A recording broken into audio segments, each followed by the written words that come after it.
my undergrad, I did my student teaching with CEES. So this is a very like special program to me. And I've been with it long enough to see kind of its growth, and it's completely different than what it was about 10 years ago when I was in this program. So I just want to give you guys some updates as to what we do.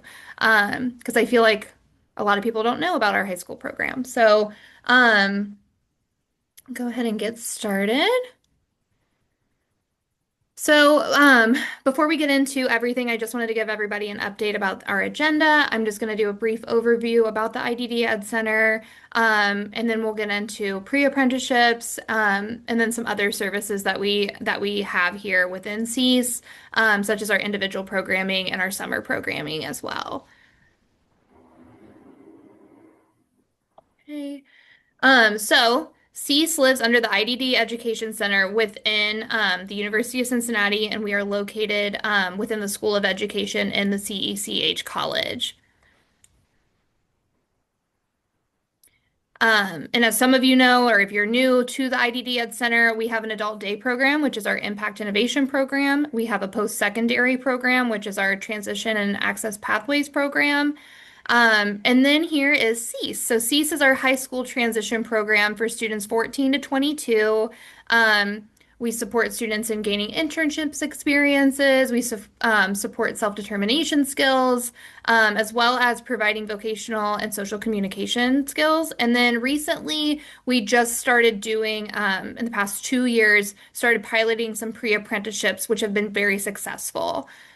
So I'm going to talk a little bit about that. And then we have RAC, which you know about. So just to give you some background of who is on our CEAS team, you have me, Maddie Bomber, and then we also have Stacy Lips. Stacy Lips is a program manager for our independent programming. She helps support the day-to-day programming. And then we have Katie Dart. Katie Dart was the director of CEAS, but has now switched roles into being the director of employment services across the entire IDD Education Center. So she helps support with all of our vocational aspects of our programming. And then typically I don't read word for word, but this is very important to us as a center. So I am just going to talk about our mission, our vision, and our core values. So here at the IDD Education Center, our mission is to create meaningful, life-changing experiences for people with IDD through innovative research, education, and service. Our vision is to promote inclusive communities where people with diverse abilities can thrive in all aspects of their life by innovative programming driven by research and collaboration. And our core values are we inspire positive change, we promote self-determination and self-advocacy, we build relationships of trust, and we are dedicated to research and evidence-based practice, and we see and value each other's humanity. Like I said, typically I wouldn't read word for word from the slide, but these are very important to us as a center, and just the mission of the programming here. So, what is a pre-apprenticeship? So, pre-apprenticeships are technical training platforms, typically for CTE programs. They're usually not offered to people with disabilities. So that's kind of where CEAS is unique in this, is that we provide a technical training platform, which is teaching technical training skills in the classroom, and then providing work-based learning opportunities with those within that domain as well. So we have recently piloted a couple of different pre-apprenticeships. I'll get into what those are, but most of these programs are not supportive for people with disabilities. When you're looking at CTE programs, we've noticed that our students who need support or need things differentiated, their needs are not being met and they're not being successful in those career tech institutes. So that is kind of why we started with our pre-apprenticeship model, is to provide it in a supportive environment.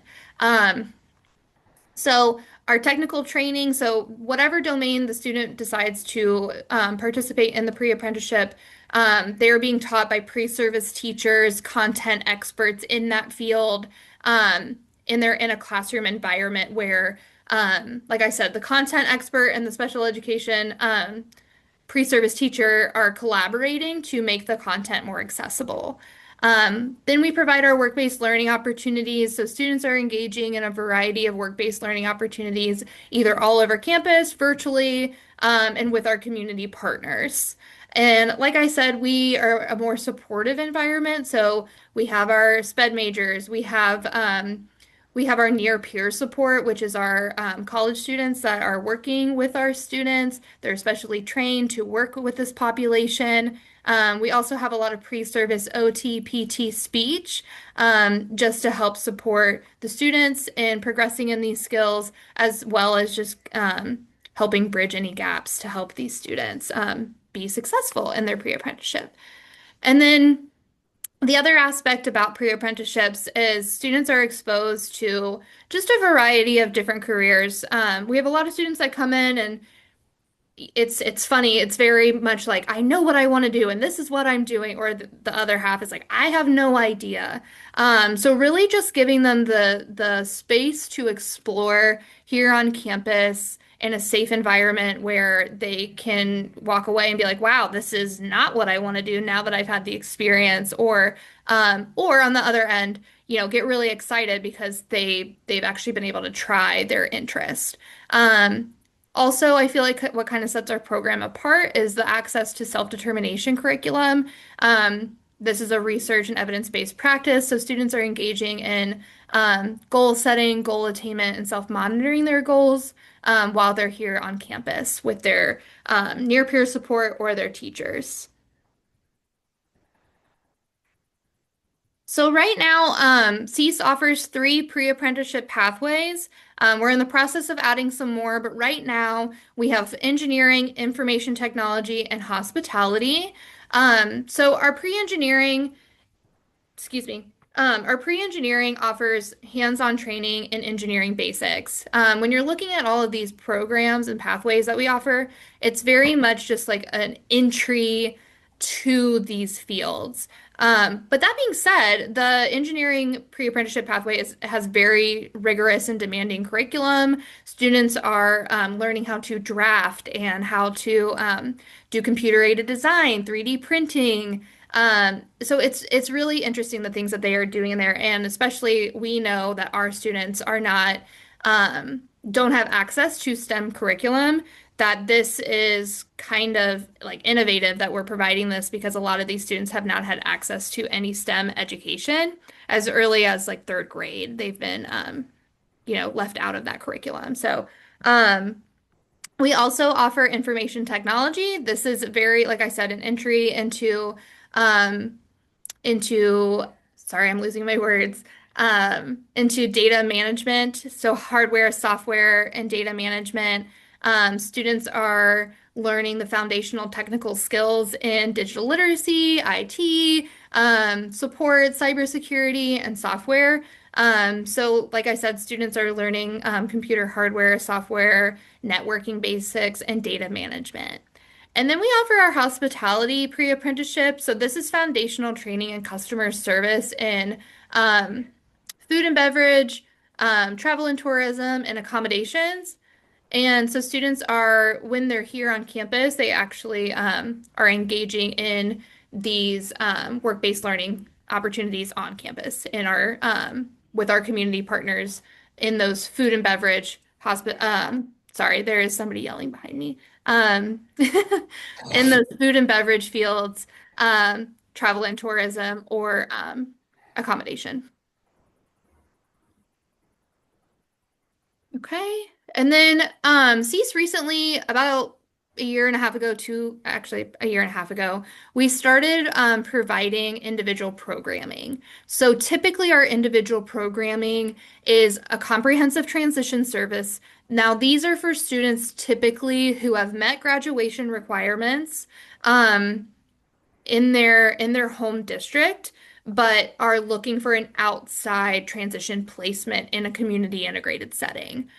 So students do have access to the pre-apprenticeships while they're here on campus, but they have a very individualized schedule. They're working with speech students on different days of the week. They're still working on IEP goals. And then they're just accessing all of campus while they're here with us. So it's a very individualized, comprehensive transition program. here. And like I said, once they're here, they are all over campus engaging in their daily programming. Um, and they have access, like I said, to all of the other things in regards to the pre-apprenticeships and all the other amenities of campus life. And then CEES also offers our summer program. It's a 6-week summer program. Our students, there's two programs that run simultaneously. We have our STEM program where students have access to those computer-aided design, 3D printing, those pre-engineering activities, as well as this summer we're going to be piloting some lab tech. Um, Training. So we recently developed a partnership with Cincinnati Children's in the research labs, and we're hoping by the fall we'll have a lab tech pre-apprenticeship, but our students this summer are going to be engaging in some of those pre-lab tech skills in that STEM program. And then our other program that we run through the summer, I would say, is more of like a traditional summer camp. Students are engaging in rec and leisure skills, communication, self-determination, but also getting to go to the pool and having internships on campus. I would say that's more typical of a summer program. All right, so just to give everybody some background, just a typical day, what it might look like for one of our high schoolers here on campus. I just provided some schedules. I'm not going to read them word for word, but when your students are here on campus, we all meet at a central meeting point, and then all of our classes occur like in the middle of campus. So students are completely integrated into our community. They are participating in class. Where other people, other college students are also having class. So they are in the TUC building, and then they either go straight to their internship or engage in their pre-apprenticeship. And then students have lunch on campus in one of our dining halls, and then either finish their day with their internship or their pre-apprenticeship program. And then I also wanted just to give you an example, excuse me, of our students in individual programming, their schedule. Like I said, it looks very different every day. However, this is just an example of one of our students. He comes in, he's doing IEP work. On Wednesdays, we collaborate with Impact, and so our students are actually engaging in some of the classes that Impact has to offer. So this young man typically goes to theater class on Wednesdays and then has his class, then goes to lunch at Center Court and then gets to engage in the rec center and then gets to come back and do his email and talk about his day. Um, so yeah, and then sends his end of day email to his mom. All right.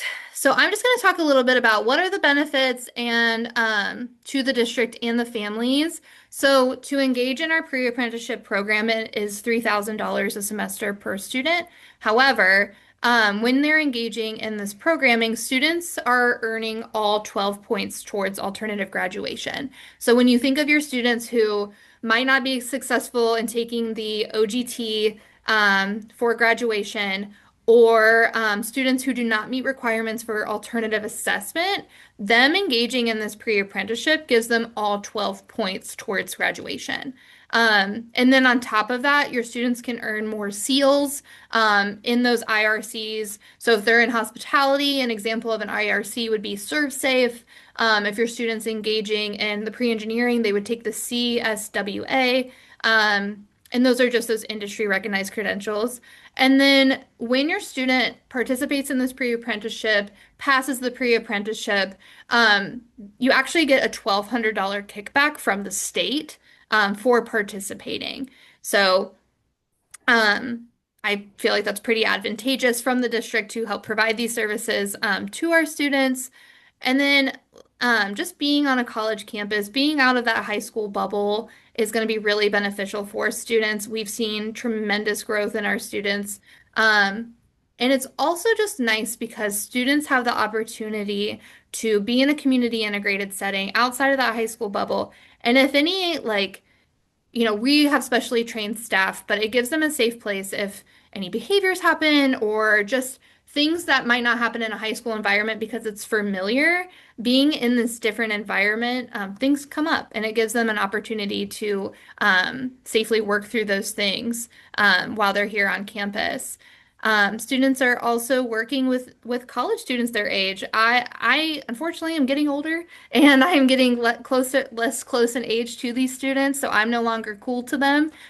So it's really awesome that they get to work with these college students because they're closer in age than I am, and they really develop these wonderful, meaningful relationships with these college students. It's also a wonderful model for our college students because a lot of them have no background in special education, and then get to work with our students, and it's very eye-opening. And also, really, we've had a couple of student workers come back and they're like, oh my gosh, I had somebody at work who had a disability and I knew how to support them. Like, we are not only helping our students, but we're helping our community be more aware of these services and help create more inclusive environments. Um, and then, like I said, students are engaging in the self-determined model of instruction. Students are setting goals for themselves. At the end of the semester, students put on a presentation about everything that they've done throughout the semester. And that's my favorite part because it's just so, I don't know, it pulls at my heartstrings, but it's just so wonderful to see these guys. They're so proud of everything that they've accomplished this summer. Or not summer, in the semester. So these students are just so proud of themselves. And you can really see how hard they have worked. All right. So, the enrollment process is if you are interested, just send me an email. Um, So there, we do partner right now with about 15 local school districts, but we're always looking for more community partners. Or if you have a student that's interested in our summer programming, just send me an email and we can set up a time to discuss. All right. And then these are just all the ways to contact the IDD Ed Center and myself. So Sadie, I don't know if you want to stop recording. And then if anybody has any questions, I'm happy to answer them. Yes, there are a couple of questions in the chat. Okay. Um, I'm going to escape this and press stop share. Okay. Let me